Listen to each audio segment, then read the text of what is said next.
Hello guys, ignite mind classes में आपका स्वागत है। जैसे कि कल मैंने आपको बताया था कि आज मैं वीडियो अपलोड करूंगा, तो किसके रिगार्डिंग वीडियो है शायद आपको कल हिंट मिल गया होगा। तो उसी के रिगार्डिंग मैंने आज ये वीडियो जो है बनाया है। इसका मेन पर्पज़ यही है, जो हमारा यंगस्टर सोया हुआ है उसको जगाना, उसको राह दिखानी, उसको उस रास्ते पर लाना जिस रास्ते से वो भटक गया है या भटकाया गया है। काफ़ी सारे लोगों को मैंने, काफ़ी सारी फैमिलीज़ को मैंने तनाव में देखा है।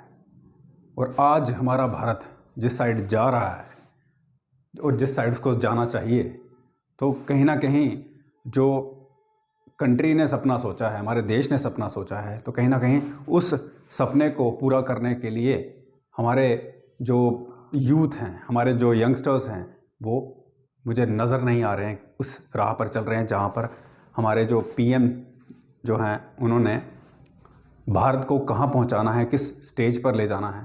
तो मुझे लग रहा है कहीं ना कहीं उस रास्ते से हमारे यूथ को भटकाया जा रहा है।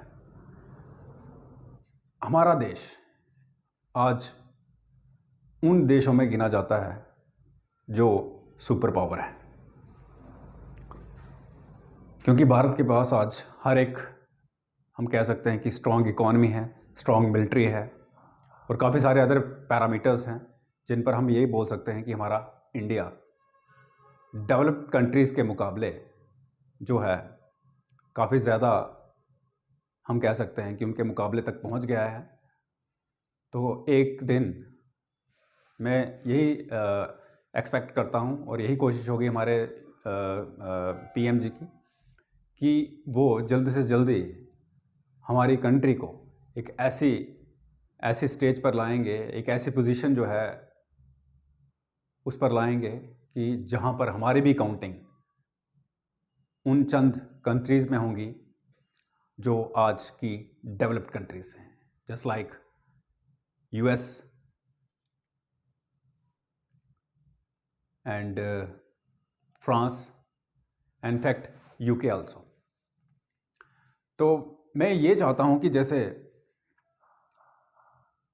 वो कंट्रीज़ जो आज की डेवलप्ड कंट्रीज़ हैं, अब यहाँ पर कोई टेक्निकल, हम ये नहीं कहेंगे कोई पैरामीटर्स में देख रहा हूँ कि ये एडवांस है। आज जिसके पास, देखिए, सबसे बड़ी इंपॉर्टेंट चीज़ है रिसर्च टेक्नोलॉजी, दोनों का बड़ा ही एक, हम बोल सकते हैं, एक कॉम्बिनेशन है, एक कनेक्शन है। आज इंडिया बाहर से इंपोर्ट कर रहा है टेक्नोलॉजी। कारण क्या है, हम क्यों इंपोर्ट कर रहे हैं? हम उसी चीज़ का इंपोर्ट कर रहे हैं जिस पर हमने इन्वेस्ट नहीं किया है।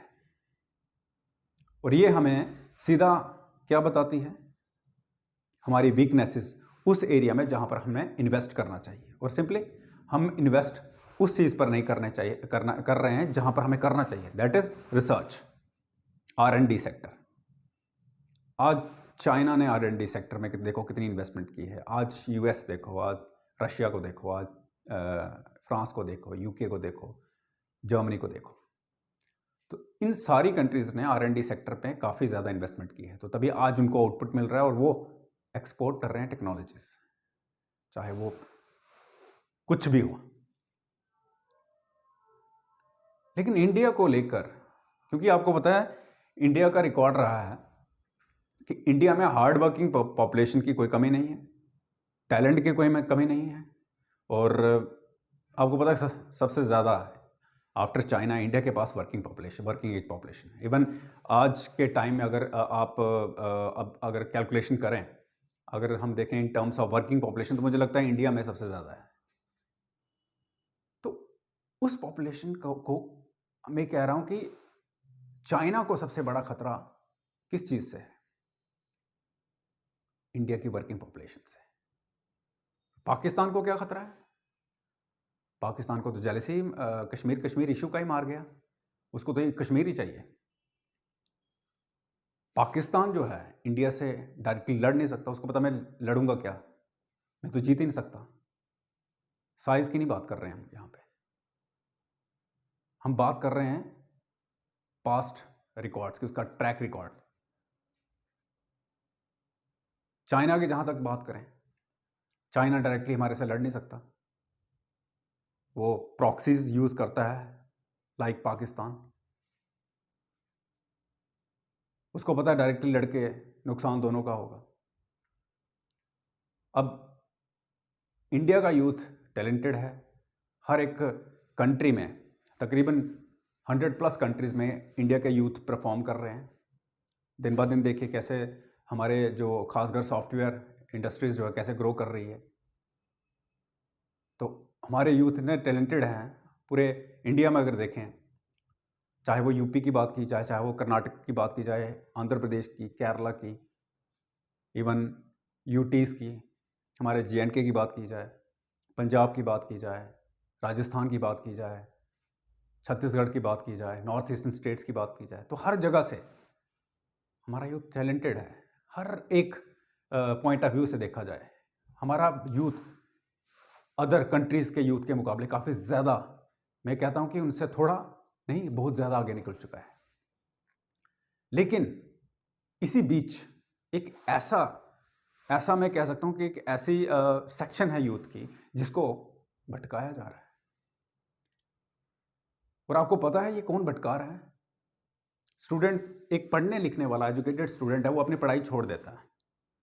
उसको सोसाइटी ऐसी मिल जाती है जो उससे गलत काम करवाती है और उसको कामयाब नहीं होने देती, बिल्कुल कामयाब नहीं होने देती, उसकी तबाही करने पर लग जाती है। और ये वो सेक्शन है जो स्पॉन्सर्ड होती है, और जो स्पॉन्सर्ड होते हैं वो देश की तरक्की में रुकावट डालते हैं। हाँ जी, मैं वही चीज़ की बात कर रहा हूं जो आप समझ रहे हैं। मैं घुमा फिरा के नहीं, सीधे डायरेक्टली बोलता हूं। मैं बात कर रहा हूं वो इंसान जो ड्रग्स में डील करता है। आज नशा इतना ज़्यादा हो चुका है पूरे देश में कि मुझे लगता है कि 135 करोड़ हमारी अगर बात की जाए पॉपुलेशन, तो अगर 30 या 40 करोड़ फैमिली भी है हमारी, तो उसमें से मुझे लग रहा है कि 40-50 लाख फैमिलीज तो इफ़ेक्टेड हैं ही हैं। इवन मे बी 1 करोड़ तक इफ़ेक्टेड हो। तो आप मुझे बताइए ये ड्रग्स कहाँ तक पहुँच गया है, कैसे पहुँचा? और हमारा जो यूथ है लगभग, कम से कम भी, मैं ज़्यादा नहीं बोलता, तो आई थिंक 1 करोड़ तक, 1 करोड़ प्लस यूथ है आज इस नशे का शिकार है। अब मैं इसके जो ड्रग्स के ऊपर मैं अलग वीडियो बनाऊंगा, उसके साइड इफ़ेक्ट के बारे में, और इसका जो लेवल होता है ड्रग्स का, मतलब कि कौन सा ड्रग जो है वो कितने लेवल, मतलब कि कितना नुकसानदेह है, तो इस पर मैं अलग वीडियो बनाऊंगा। फ़िलहाल ये वीडियो जो है, मेरी क्लासेस शुरू होने से पहले ये वीडियो मैंने इसलिए बनाना है क्योंकि पेरेंट्स ने मुझे खुद, इवन जो स्टूडेंट्स हैं जो मेरे से पढ़ते हैं, तो उन्होंने वॉच किया है उन लोगों को, इवन मैंने खुद वॉच किया है। यार मुझे ये चीज़ समझ नहीं आती। मैं उन यंगस्टर्स से पूछता हूँ, यार तुम कैसे उनकी सोसाइटी में बढ़ जाते हो?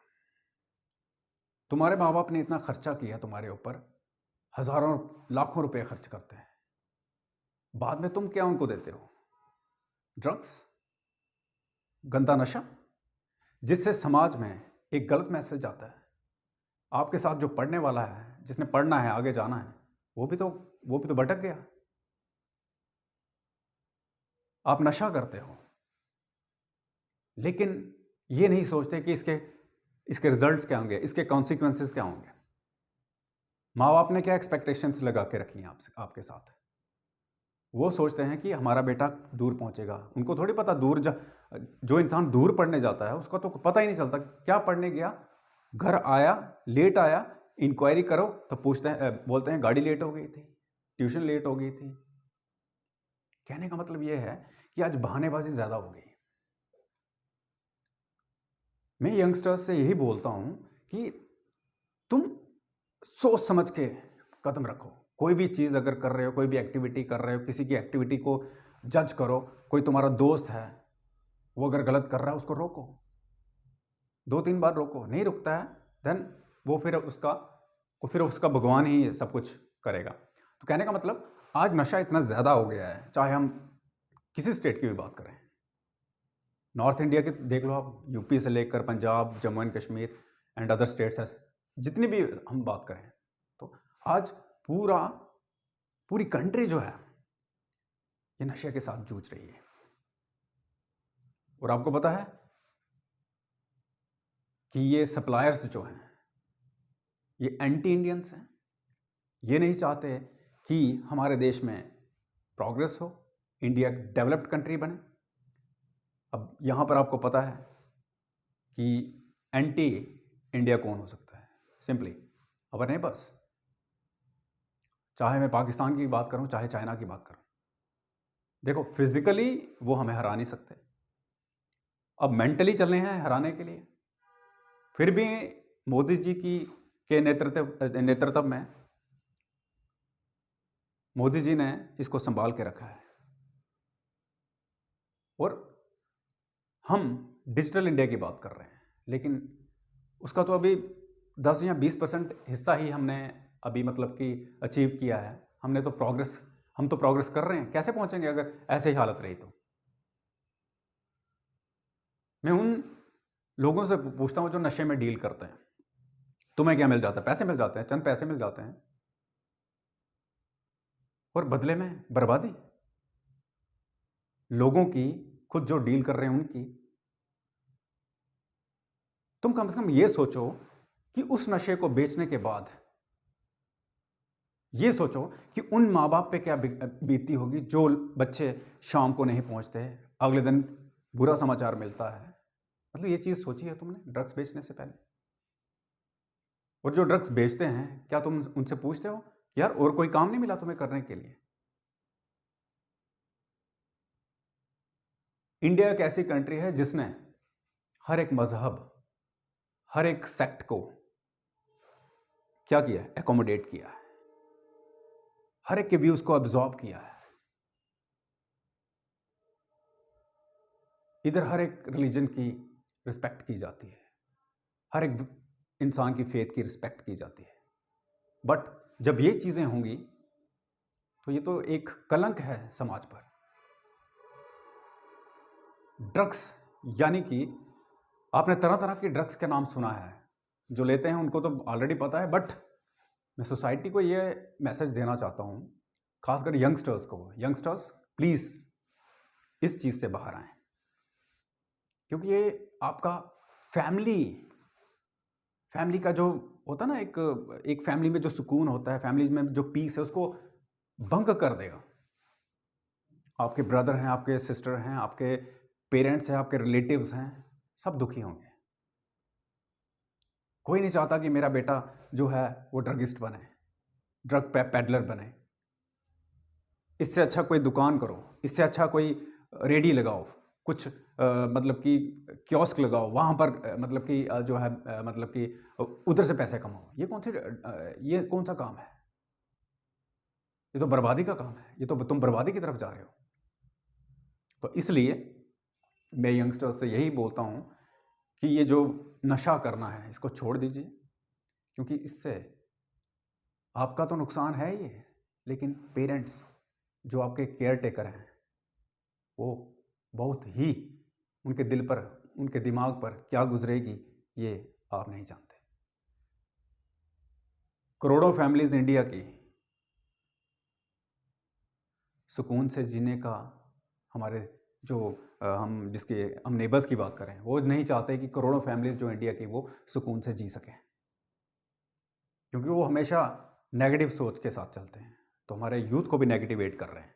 तो मैं इसलिए ये चाहता हूँ कि हमारा यूथ कोई भी अगर गलत काम करे ना, पहले उसके कॉन्सिक्वेंसेस देख लें। आपके माँ बाप ने आपको बड़ा किया है कुछ बनाने के लिए, ड्रग्स का धंधा करने के लिए, ना ही ड्रग्स लेने के लिए। इंडिया डिमांड करता है डेडिकेटेड और कमिटेड यूथ, ड्रगिस्ट नहीं। हमारे पीएम जी का सपना है कि इंडिया को कहाँ पहुंचाना जहां पर आज यूएस बैठा है, और वो ड्रग्स बेच के या कंज्यूम करके नहीं बनेगा। आप यंगस्टर्स 135 करोड़ लोगों की स्ट्रेंथ हो, तो आप वो असली स्ट्रेंथ बन के बताओ। आपके ऊपर पूरा जो देश है वो डिपेंड है। अगर आप ही नशा करने लगे तो देश कहाँ जाएगा? आप गवर्नमेंट को गाइड कीजिए और गवर्नमेंट देश चलाएगी। लेकिन आप नशा करने बैठ गए तो देश कहाँ चलेगा आगे? तभी मैंने स्टार्टिंग में कहा था कि आज हमारा देश पीछे क्यों है, क्योंकि हम R&D सेक्टर पर इन्वेस्ट नहीं कर रहे। तो मैं गवर्नमेंट से भी यही बोलता हूं कि प्लीज़ R&D सेक्टर पे इन्वेस्ट कीजिए, क्योंकि आउटपुट लेना है, हमने किसी पे डिपेंड नहीं रहना है, हमने इंपोर्ट नहीं करना है। R&D सेक्टर पर मैक्सिमम इन्वेस्ट कीजिए, वहां से टैलेंट निकालिए, वहां से आउटपुट निकालिए, तभी जाके हम रशिया पर नहीं, US पर नहीं, खुद सेल्फ अपने ऊपर डिपेंड रहेंगे। तब हमारा सेल्फ बोलेगा, ना कि रशिया, US या इजराइल का। मैंने पीछे बोर्ड पे क्या लिखा है ज़रा आप पढ़ सकते हैं, क्योंकि हमारा यूथ जो है वो गलत रास्ते पर चल चुका है। तो मैं उनको बस यही मैसेज देना चाहता हूँ, एक बार उस रास्ते पर चलने से पहले अपने माँ बाप की तरफ देख लेना कि उन्होंने क्या सोचा आपके लिए, क्या सोच के आपके ऊपर पैसा लगाया, क्या ख्वाब थे उनके और क्या सोचा है उन्होंने कि आप क्या बनोगे। बट उसके बाद अगर आप गलत करोगे तो मुझे लगता है कि जो आपके माँ बाप ने सोचा है, जो हमारे PM ने सोचा है, जो हमारे प्राइम मिनिस्टर श्री नरेंद्र मोदी जी ने सोचा है, तो मुझे लगता है वो भारत कभी नहीं बनेगा। मेरे को ये नहीं मतलब कि मैं फील होगा कि मेरा मैसेज कितने लोगों तक, कितने कम लोगों तक, बट वो हर एक इंसान जो सुनेगा तो मुझे लगता है कि वो हर एक इंसान के पास, हर एक फैमिली के पास ये मेरा मैसेज पहुंचाएगा कि आज इंडिया को किसकी ज़रूरत है? आपकी, यंगस्टर्स की। अगर आप यंगस्टर्स परफॉर्म करेंगे, इस रास्ते से हट जाएंगे और उन लोगों को जो ये रास्ता चुनते हैं उनको भी हटा देंगे, तो मुझे लगता है कि ये जो ड्रग फ्री इंडिया हमारा सपना, हैप्पी एंड प्रॉस्पेरस इंडिया का सपना, ये 100% अचीव होगा। यानी कि ड्रग फ्री इंडिया का मतलब ड्रग से free and happy and prosperous.